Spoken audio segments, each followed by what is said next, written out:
I'm Thomas Perry, and I'm reading the beginning of a story called The Book of the Lion. Dominic Halkin played back the voicemail on his telephone while he took off his sport coat and hung it up to dry in the laundry room. The smell of rain on tweed was one that he knew some people might say was his smell, the smell of an English professor. The coats, tweed or finer spun wool, and the winter and seersucker or summer weight fabrics in the late spring and early fall were his work uniform, no different from a mechanic's coveralls. He wore them to repel the skepticism of the young. The first couple of calls were routine. A girl in his undergraduate medieval lit course had been sick, so could she please hand her paper in tomorrow? Of course. He had plenty of others to deaden his soul until that one arrived. Meg Stanley, the department chair, wanted him to serve on a PhD oral exam committee. Unfortunately, he would.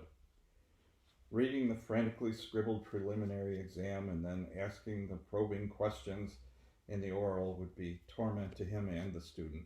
Both of them joined in a ritual of distaste and humiliation, all of it designed to punish them both for their love of literature, but it was a part of his job. The last call was not routine.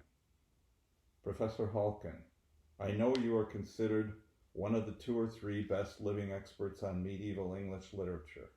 In spite of Halkin's contempt for academics who fancied themselves the best or the most famous, he was irritated at the 2 or 3. The 2 were Halkin and Bethune, who was at Harvard. Who did this man think was the 3rd? So when he heard the next sentence, he was already in a bad humor. I have the Book of the Lion.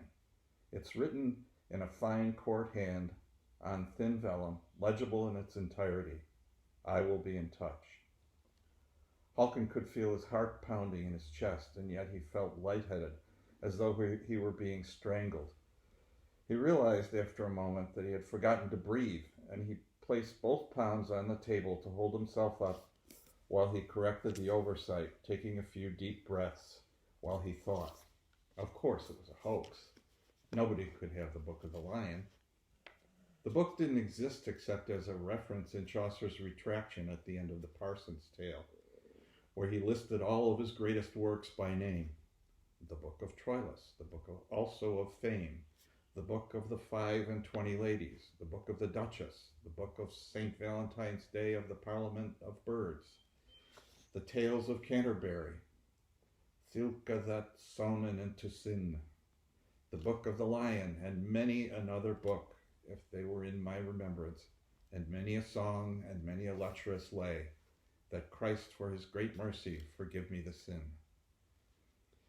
Those colleagues who took the retraction seriously had always amused Dominic Halkin. He couldn't fathom how they could profess to know Chaucer and not notice that he had a wicked sense of irony. The retraction wasn't a confession, it was an advertisement. The thought brought him back to the tantalizing nature of what he had just heard. In his retraction, Chaucer did not list everything he had written. He listed only masterworks. He listed only those poems that 6 centuries later still made up a fair portion of the reason that anyone cared about Middle English literature. He listed them in an order ascending to his sublime achievement, the Canterbury Tales. And then, after that, he listed one more work by name, and only one, the Book of the Lion. Chaucer, first of the big 3 of English, the one from whom Shakespeare learned his true trade, not plays but deep understanding of human beings, and from whom Milton learned to write poetic narrative, was the one who wrote when the language itself was still in its childhood and could be exercised by one writer to grow into its mature strength. And what if, contrary to what everyone had thought for over half a millennium, a copy of the Book of the Lion had survived? Dominic Halkin thought, and like any thinking man, he drank. He sat in his library on the leather couch near the 18th century writing desk, staring past it at the wall of bookshelves. And because he was in a place that was the physical embodiment of his mind, his eyes knew where to focus. He looked at the fifth shelf, where Geoffrey Chaucer resided. There was the familiar Donaldson edition of 1975, the Blake edition, including the corrections from the fragmentary Hengvert manuscript, the Fisher, with its generous supporting materials and critical essays, and a special purchase from his own graduate school days, the 7-volume Skeet edition of 1899.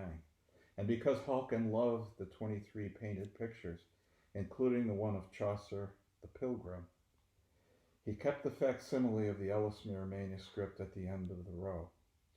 Halkin drank a single malt scotch that tasted to him like the breath of the British Isles, its rich peat and wet moss and damp air and thyme. He considered the slim likelihood that there was going to be a second chapter to this experience, and then he made a telephone call. I'll stop there. Thanks for listening.